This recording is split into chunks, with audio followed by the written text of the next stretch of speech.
সরকারকে বলবো, আপনি যে ইশতেহার দিয়েছেন, ইশতেহারের অনুকূলই মানুষ আপনাকে ভোট দিয়েছে। যদি আপনি ইশতেহারের দাবি পূরণ না করেন, তাহলে আপনি ক্ষমতা থাকতে পারেন না। কারণ আমি তো ভোটই দিয়েছি আপনার ইশতেহার দেখে যে আপনি এই কাজগুলি করবেন। ইশতেহারের দাবি যদি কোনো সরকার পূরণ না করে, তাহলে নৈতিকভাবে সে সরকার থাকতে পারে না। কারণ আমি ভোট দিয়েছি কেন? আমি তো প্রতিশ্রুতি দিয়েছি আমি কাজগুলি করব। কাজে আমি তারেক জিয়া সরকারকে বলবো যে আপনি যে ইশতেহার দিয়েছেন কত দিনের মধ্যে বাস্তবায়ন করবেন আমরা সেটা জানতে চাই। কত দিনের মধ্যে আপনারা প্রয়োগ করবেন, আইন পাস করবেন, এটা আমরা জানতে চাই। যদি মনে করেন না যে আমি ধোঁকাবাজি করব, এটা বাস্তবায়ন করবো না, তবে ইনশাআল্লাহ বাংলাদেশের তৌহিদ জনগণ বাস্তবায়ন করার জন্য যে পদক্ষেপের প্রয়োজন তা গ্রহণ করতে বাধ্য হবে। আর আমি মনে করি ধর্মীয় শিক্ষক, ইসলামী শিক্ষক, এই শব্দ আমরা কেন প্রয়োগ করি? ইসলামী শিক্ষক, ধর্মীয় শিক্ষক, ইসলামী শিক্ষক তো এক না।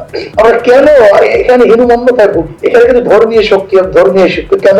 যদি অন্য ধর্মের খ্রিস্টান ধর্মরা খ্রিস্টান ধর্মের আন্দোলন করে তারা তাদের ধর্মীয় শিক্ষক নিয়োগ দিবে, বৌদ্ধ ধর্মরা তারা আন্দোলন করে তাদের বৌদ্ধ ধর্মের নিয়োগ দিবে, সমস্যা কি? আমরা ইসলাম ধর্ম যারা আছে ইসলামী শিক্ষক নিয়োগ দিব। আমি মনে করি ইসলামী শিক্ষক নিয়োগ দিতে হবে এবং কম ওলামায়ে কাউকে নিয়োগ দিতে হবে। তাদের সার্টিফিকেট স্বীকৃতি নয়, এটা বাস্তবে দেখতে চাই। স্বীকৃতি ব্যাপারটা কি? স্বীকৃতি বাস্তবায়ন দেখতে চাই, শিক্ষার মান দেখতে চাই। আমি বিশ্বাস করি একজন কওমি মাদ্রাসার আলেম যেই পরিমাণ পড়াশোনা করে 14 বার ডক্টরেট করলে এত ঘন্টা কেউ পড়াশোনা করে?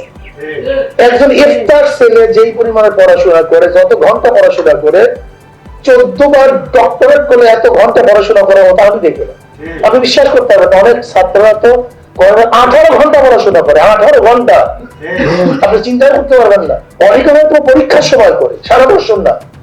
কিন্তু অনেক কওমি মাদ্রাসার ছেলেরা 18 ঘন্টা, 16 ঘন্টা, 12 ঘন্টা নিম্নে 12 ঘন্টা মোতালা করে না, পড়াশোনা করে না, এরকম ছাত্র পাওয়া যায়। যাই হোক, আমি যে কথা বলতে চাই, আমি তারেক জিয়া সরকারকে অনুরোধ করব যে আপনি যে ইশতেহার দিয়েছেন সেই ইশতেহারের বাস্তবতা দেখতে চাই।